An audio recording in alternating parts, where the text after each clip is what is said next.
Eh bien bonjour, je suis Nathalie Marie, déléguée régionale en Normandie. Donc moi je suis David Boudinot, je suis responsable animation territoriale en Normandie.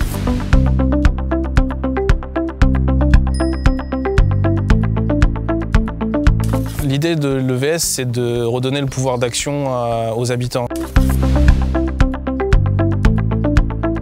Au tout début, quand on lance un projet, en général, ça passe par un temps de préfiguration. C'est-à-dire qu'un EVS ne sera pas du tout identique d'un territoire à l'autre. Il va dépendre du projet qui va émaner des besoins, des envies du territoire et des caractéristiques du territoire. Donc toute la première étape de préfiguration, elle va servir à mobiliser des habitants, leur faire comprendre qu'il y a un enjeu sur ce dispositif-là, qu'ils peuvent retrouver du pouvoir d'action.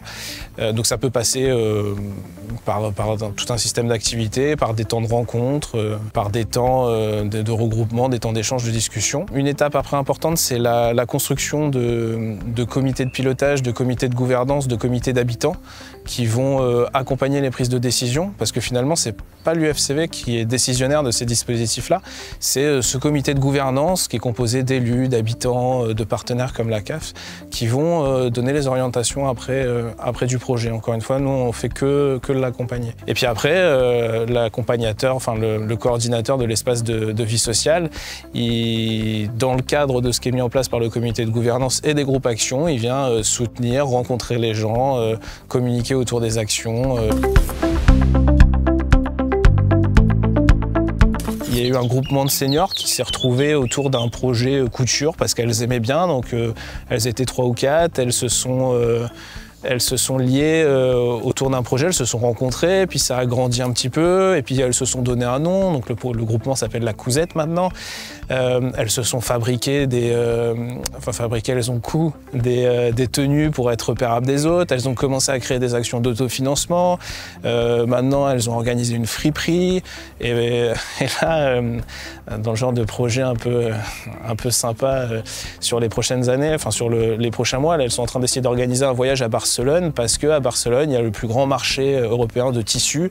et donc il y a un groupement de seniors qui ont entre 60 et 75 ans qui travaillent sur un départ à Barcelone pour aller acheter du tissu. Enfin, c'est tout le processus de quelque chose qui est finalement né d'une envie, qui a attiré d'autres habitants, qui a permis de créer du lien et qui du coup enchaîne les différents projets, et tout ça accompagné par le coordinateur sur place. Parce que c'est un outil pertinent qui à la fois allie une méthodologie qui nous est chère, c'est celle de la concertation dès la préfiguration, et de ne pas arriver avec un projet tout fait, mais de s'adapter aux besoins du territoire au regard du diagnostic.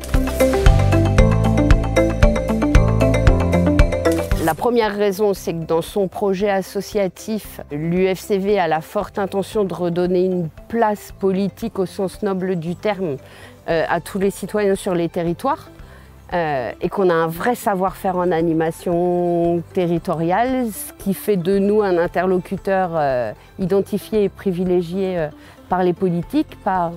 les politiques locales, mais par les institutions, par les CAF, par Jeunesse et Sport. Et puis après,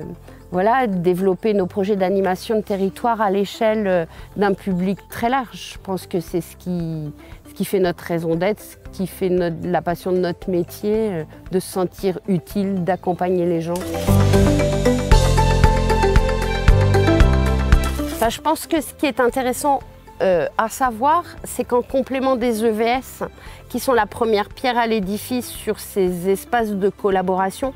à l'échelle locale avec les habitants, c'est que potentiellement derrière il y a aussi possibilité de déboucher sur un centre social qui est l'étape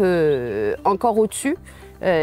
qui permet d'avoir des pouvoirs d'agir plus larges parce que d'autres missions, d'autres subventions, d'autres moyens.